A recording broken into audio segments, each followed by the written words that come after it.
Welcome to The Explainer. With all the economic uncertainty in the world, the big question on everyone's mind is, where do you actually store value? Well, today, we're diving deep into that, putting three huge assets head-to-head: gold, silver, and Bitcoin. So who's going to come out on top in 2026? Okay, let's just get right into it.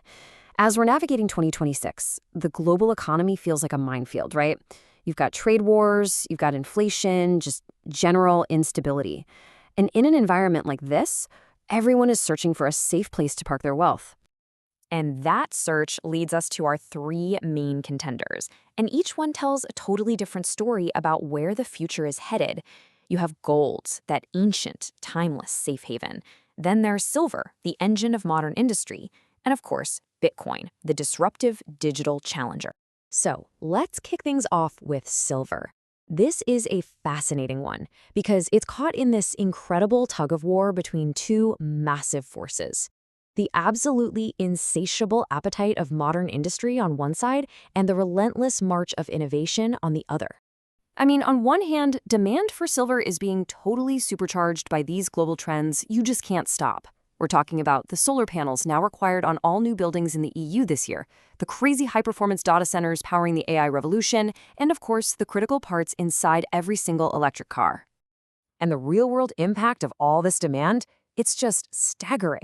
Silver's chunk of the cost to make a solar panel has nearly tripled in just a few years. That puts enormous pressure on manufacturers to figure something out, and fast. So how's the industry fighting back?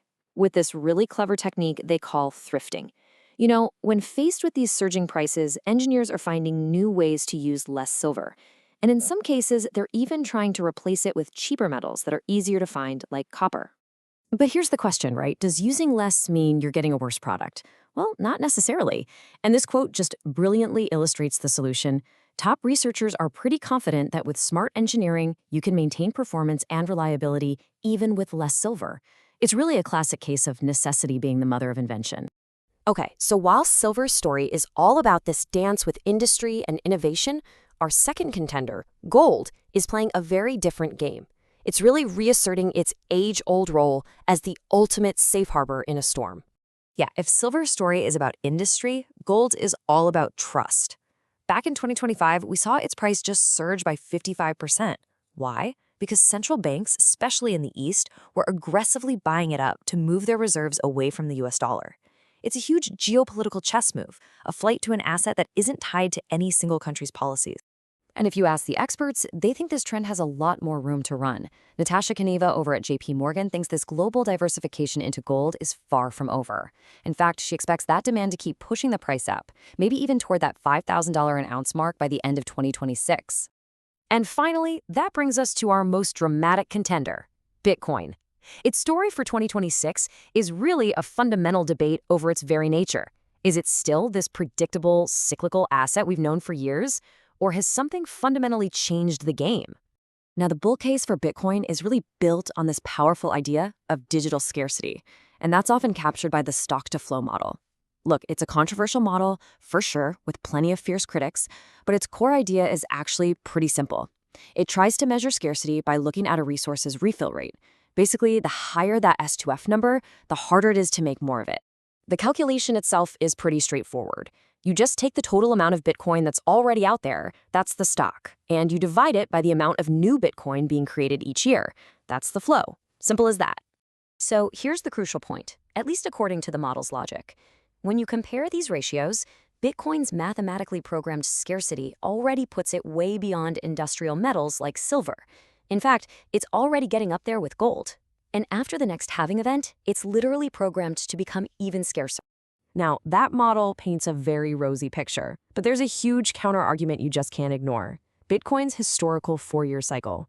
For years now, it has followed this pretty predictable boom and bust pattern, and if history is our guide, that suggests a bear market is due in 2026. And this, right here, is the core conflict for Bitcoin this year. You've got believers in the cycle who are pointing to history, saying, look at the charts. But on the other side, you have a lot of Wall Street institutions arguing that with the arrival of ETFs and all this new institutional money, the game has totally changed. The old patterns, they say, just don't apply anymore. Okay, so with all of these competing stories in mind, let's get to the main event, a look at some of the wildly different predictions for where prices are actually headed. What's really striking here is just how massive the gap is between these predictions. On one side, you have retail traders and some analysts at places like Bernstein who see silver and Bitcoin just soaring to incredible new highs. But then, on the other side, you've got the big institutions like JP Morgan and Fidelity offering much, much more conservative outlooks.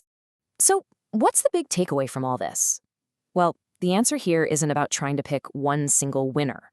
It's really about understanding what each of these assets truly represents as a bet on the future. And that's really the crucial point. Each asset is a fundamentally different bet on what the future is going to look like. So, are you betting on massive industrial and green tech transformation? Are you betting on continued global instability?